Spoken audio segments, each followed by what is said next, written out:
Starting off in our number 10 spot, we have Little White Lie. The Ur-Nammu Code is a code or a group of Sumerian laws that were drafted sometime between 2100 and 2050 BC. This is so long ago, of course things were really different, but there are some laws and rules from that time that really make you go, what? One of these is the bizarre one that pertains to kidnapping. Of course, kidnapping is never good, and they knew that back then, but they were a little more liberal or forgiving when it came to certain scenarios. So basically, according to these rules, kidnapping was punishable by but only if both the kidnapper and the kidnappee were free men. If the person who was kidnapped was a slave, the sentence was just a monetary fine. Okay, that's pretty messed up, but it's not necessarily all of that bizarre to hear about the mistreatment of slaves in history. I mean, I said slaves. It was bad from the get-go, and this rule was certainly no exception. But it gets even more bizarre from here.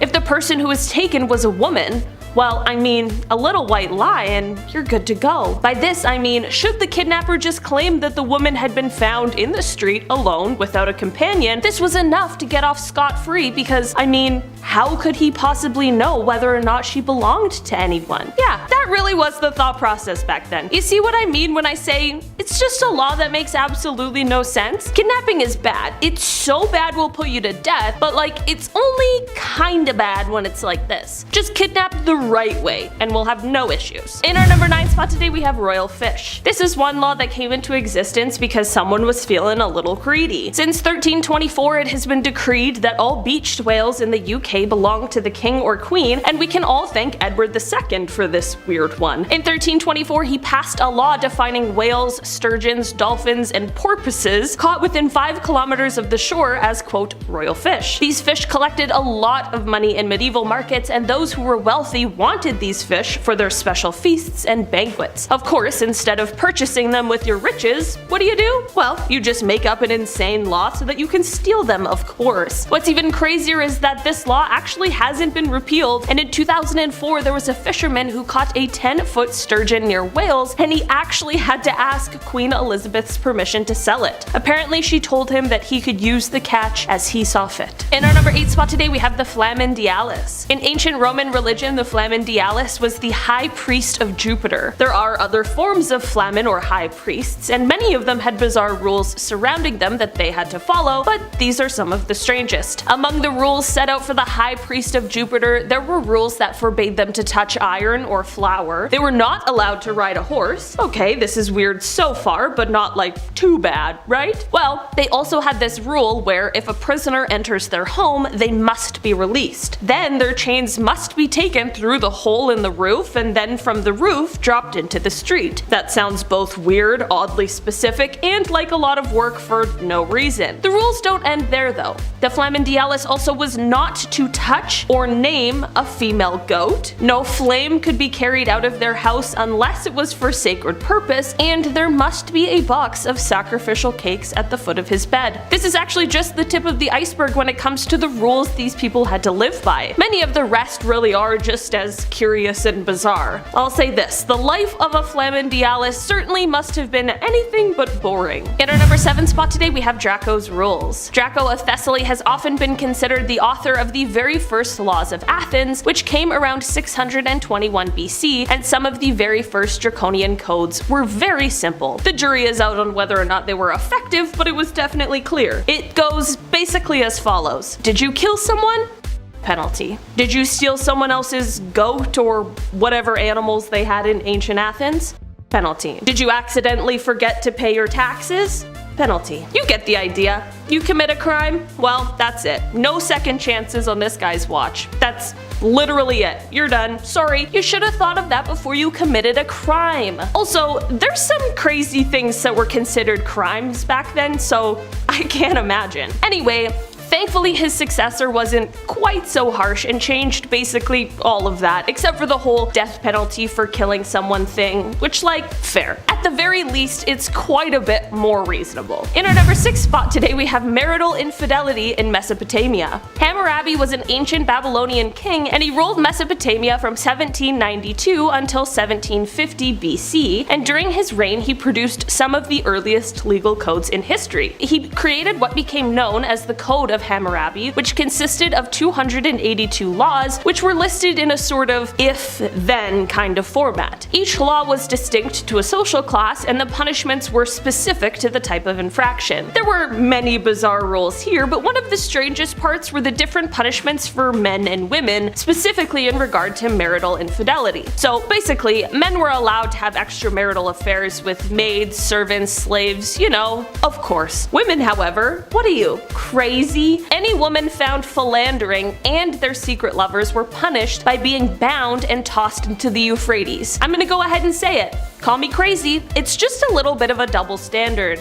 I don't know, maybe I'm just too futuristic for Mesopotamia. In our number 5 spot today, we have a punishment worse than This is more so a punishment for breaking the law rather than the actual law itself, but it's something that I didn't know previously and I found exceptionally interesting. This comes from the Qin dynasty and it involves something worse than the death penalty. You might be wondering how something could be worse than the death penalty, and to that I say, great question, here's how. The penalty could be intensified based on the method that was selected for it. Like sometimes the person who had committed the crime would end up having their entire family executed. That's probably the worst thing I can imagine. Sometimes the criminal, if sentenced to death, would then have their body exposed in the marketplace or their head mounted on a pike, which was meant to disgrace their death. Not only these after humiliations, but sometimes pre-death torment also occurred. So yeah, surprisingly, the penalty can actually get worse. In our number 4 spot today, we have nope. Okay.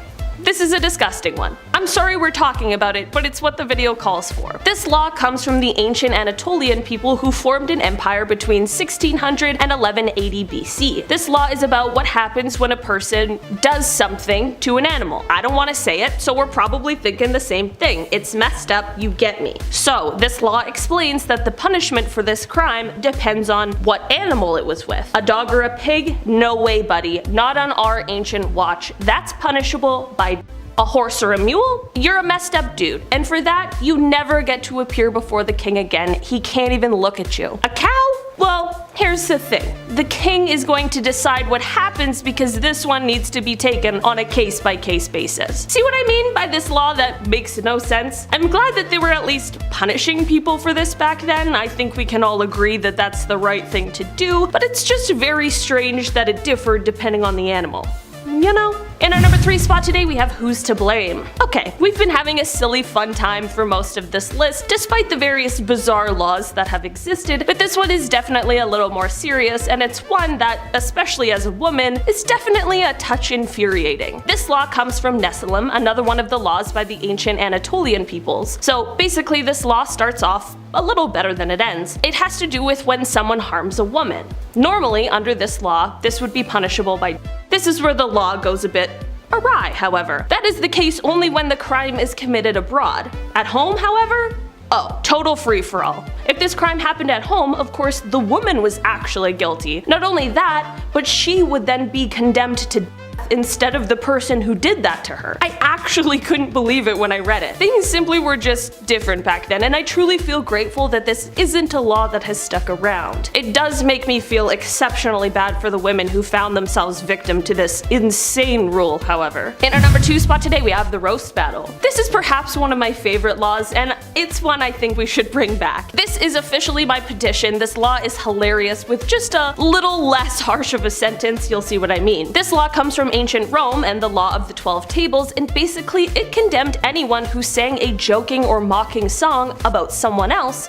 to but the sentence only came if what the person sang was untrue. If you just roasted the hell out of someone and everyone turned around and said, well, where's the lie? Then there's no problem. Carry on, you little musical genius, you. I mean, at least they were taking a stand against bullying all the way back then. I just think it's insane that the law is so extreme. Like a little silly ditty that's just part of a rumor mill is an absolute no-go. Don't tell the ancient Romans about magazines and tabloids or diss tracks. They'll be so mad. In our number 1 spot today, we have the innocence test. Another one of the rules that comes from the Code of Hammurabi is one that forces accusers to prove their accusations indisputably. Okay, they have to prove it beyond a reasonable doubt. We still go by that, so that's not really that weird. What is weird, however, or maybe dramatic is a better way to put it, is that if they failed to do this, they would then be condemned to biggest Uno reverse card in history. Like, even knowingly false accusations probably shouldn't be punished with the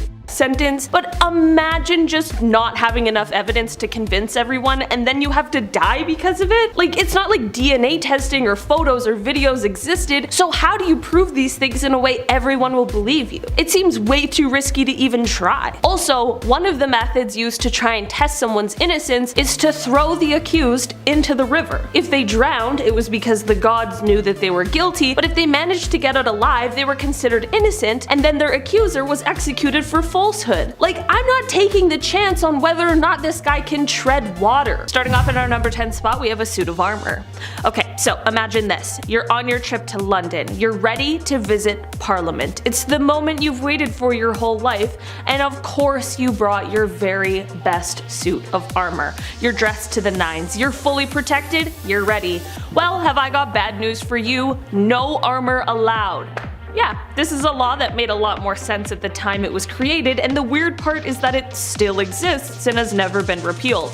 By 1313, Edward II had upset so many nobles that he became worried about the prospect of an armed rebellion and wasn't feeling safe enough in Parliament. This led to a statute that claimed that every man shall come to Parliament without all force and armor, and those who didn't abide by this rule would be punished. Since then, no one has thought to change it, and I guess while no weapons still makes a lot of sense, the whole armor thing is simply just because it isn't as popular now as it was then. Who would have thought? In our number 9 spot today, we have magic crops. Many ancient laws are extremely specific, and so much so that they come with a specific punishment to fit the crime. I mean, we have some guidelines around sentencing and stuff, so it's not that weird, right? Well, I mean, it really comes down to what the law is asking, you know? Like, for example, this ancient law comes from the Law of 12 Tables, and it has to do with crops. Basically, the law states that the crime of using magic on crops was punishable by death, this time in the form of crucifixion. Like, please, no one tell the ancient Romans about Monsanto. They'll be so angry. I so badly wish I could know what, at the time, was looked on as magic on crops. Some guy with a green thumb is getting accused of witchcraft. Also, how serious of a punishment? Imagine just making more corn for everyone and suddenly you have to be put to death in one of the worst ways? I don't know. This one seems a little extreme, but almost everything was in ancient times, I'm beginning to think. In our number 8 spot today, we have butt naked. This is a law that was first enacted in 1463 and was repealed in 1604, and it has to do with some middle-aged fashion. Basically, from 1337 onwards, laws began to be passed that were meant to preserve decency, as well as sort of govern people from dressing above their rank. I mean, God forbid someone wear one too many frills. At this time, however, men's fashion was getting a little out of hand, and people were worried about the immoral way it was going. In 1463, a statute was passed that claimed that, quote, no person under the rank of lord was to wear any gown, jacket, or coat which does not cover the genitals and buttocks. Listen, this is a law that absolutely makes sense. It's just absolutely hilarious. I mean, the part that doesn't make sense is that lords or anyone above were just free to roam around with all of their bits and pieces hanging out no problem. It's truly so funny. I wish I could pay money to sit in on the announcement of this law though. Just some sad guy walking home to go put pants on. It's like, but my little butt. In our number 7 spot today, we have the right to citizenship. This is a law that was seen in a lot of different societies throughout the ages in some ways or others, and in fact was even seen in our own modern society until about a century ago. Basically, this began in ancient Greece and it has to do with women not being allowed to be citizens. Athenian democracy was only available to adult males and women were left out of it all. Women were referred to as an aste, which meant a woman belonging to the city. In fact, there was a time where, since there was no registration of women, that witnesses would have to testify in court cases to prove that women were the wives of Athenian men. Women had to work at home and were considered second-rate humans, subservient to her male guardian, whether that be her father or husband. This was all justified by the men at the time because it was actually believed that women weren't as intellectually capable as men, and because it was believed that women had a higher sex drive, and consequently, if given free range to engage in society, would be more promiscuous. Basically, they were just insecure and felt that if women had free range, then they would go out and cheat on them, so instead they just really didn't let them participate in society. Of course, it wasn't just a century ago when women got the right to be citizens, but it was just over a century ago that in our modern society, we got the right to vote. It's crazy to see how much things have changed and how some other things took quite some time.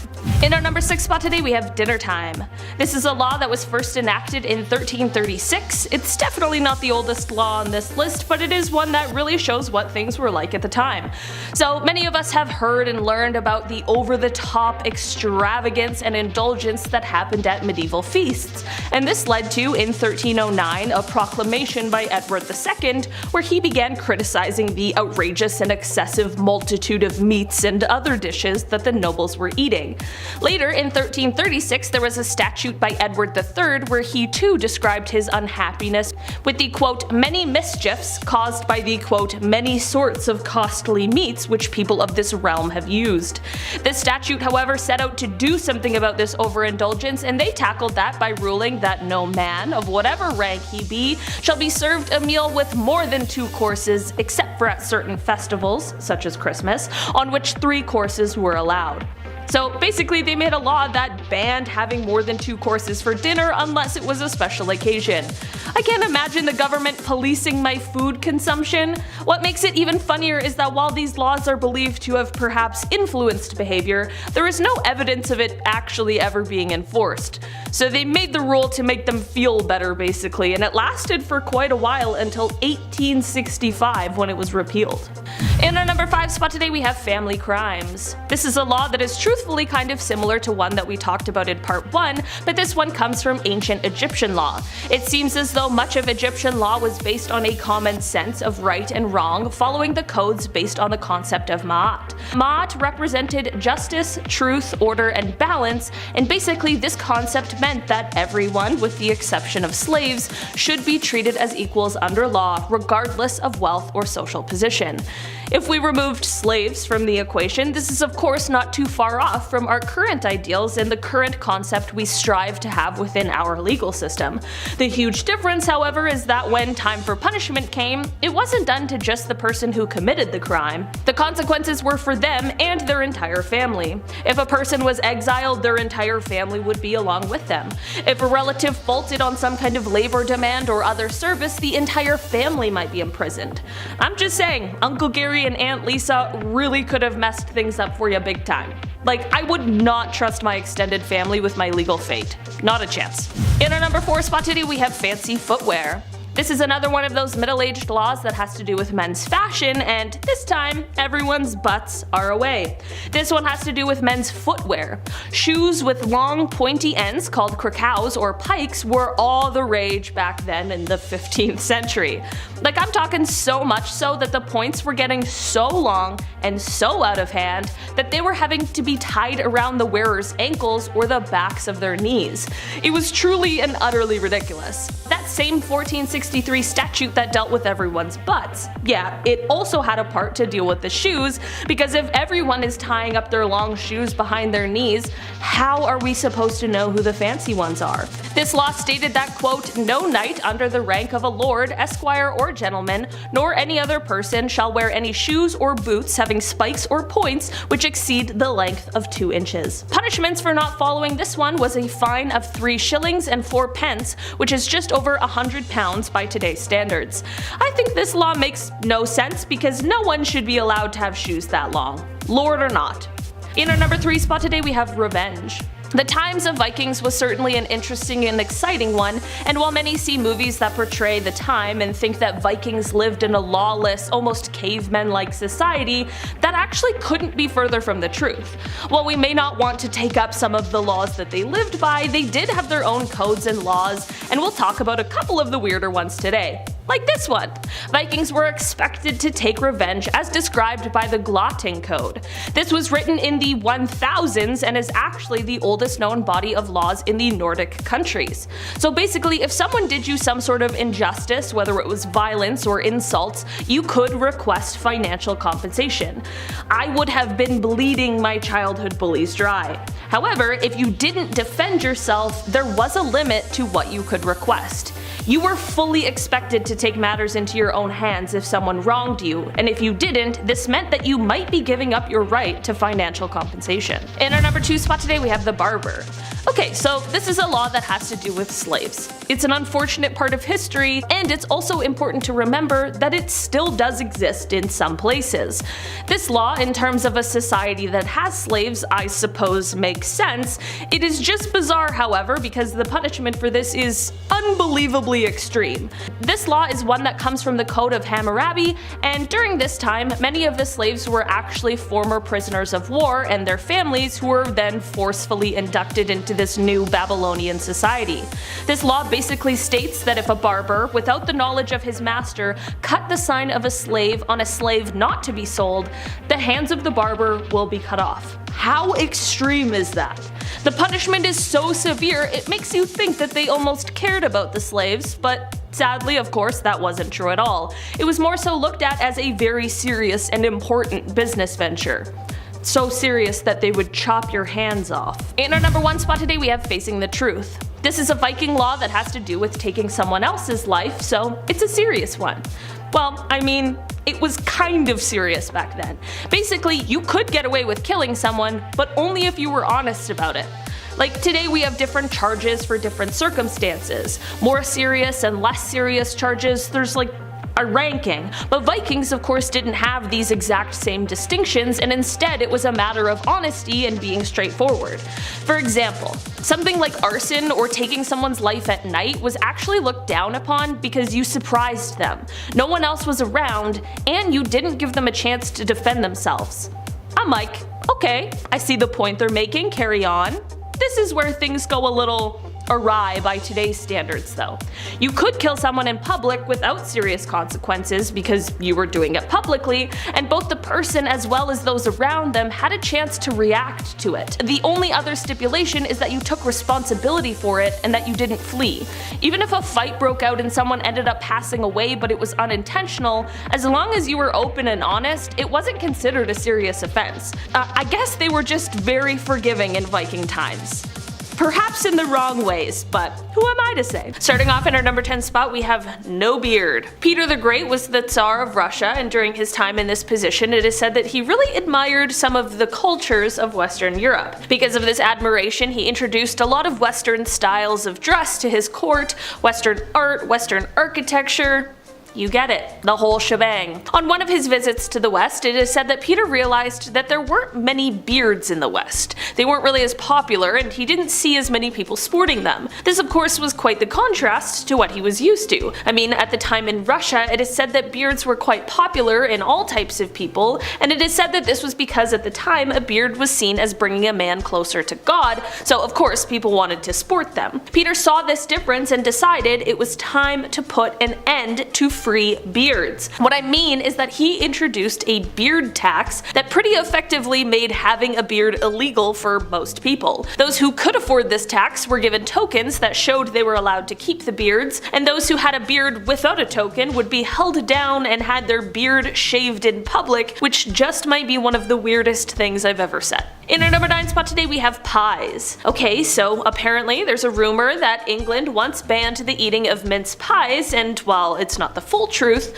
that did actually kind of happen. So basically, eating mince pie has been illegal in England only at one point in time. The reason behind this is because at this time, everything Christmas related was being banned because Christmas Day fell on a day of fasting. During this time, Oliver Cromwell had come to power after the execution of King Charles I, and his government was trying to at least downplay, if not ban, everything to do with Christmas, and this included eating mince pies. So during all of this, it wasn't completely illegal to eat a mince pie, but it definitely wasn't promoted. The closest they came to outlawing mince pies would have been in 1656, but thanks to the restoring of Charles II to the throne, mince pies are now free to be eaten wherever one should choose. Now I want a pie. In our number 8 spot today, we have no football. Football, or soccer if you're Canadian like me, is truly an ancient game, but despite the fact that people have been playing it for centuries and centuries, it has had a bit of a rocky history and has actually been banned on several occasions in England,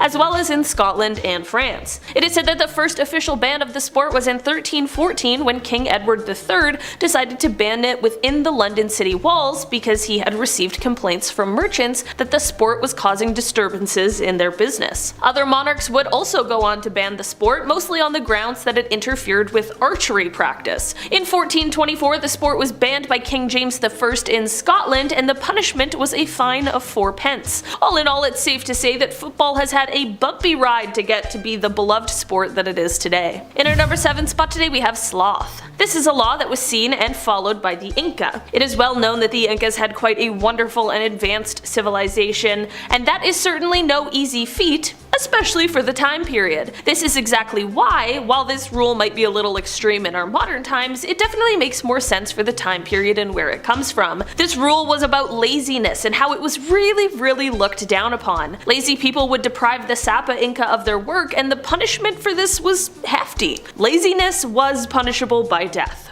So, don't eat that extra bag of chips on the couch. In our number 6 spot today, we have no insults. Okay, so this is a law that comes from the time of Vikings, and it of course has to do with insults. I mean, they definitely took them quite seriously. So basically, if you hurled insults at someone, they were entitled to compensation, and they could summon everyone else who's on the road to be the witness. If you spoke bad of someone during the Viking Age, even if the person wasn't there, it could ruin their reputation, and because of that, you need to pay them for the possible damages. It doesn't even matter if the insult was true, either. Your reputation was how you gained employment, met friends. It was a really important thing that was not to be messed with. Also, if you insulted one man, you insulted his entire family as well, so that's like 20 people right there, one insult. There were some words, however, where a man would be allowed to kill you if you said them about him, so maybe choose carefully and think before you speak, if you're still a Viking.